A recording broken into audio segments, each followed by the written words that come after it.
मुहावरे।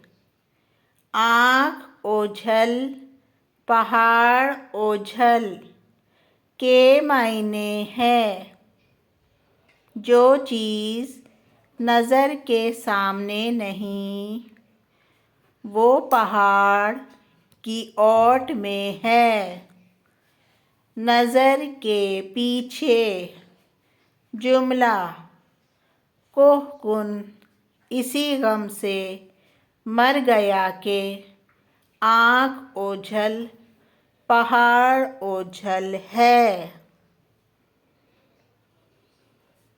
यानी नज़र के सामने जो कुछ दिखता है वो नज़र नहीं आता है। शुक्रिया।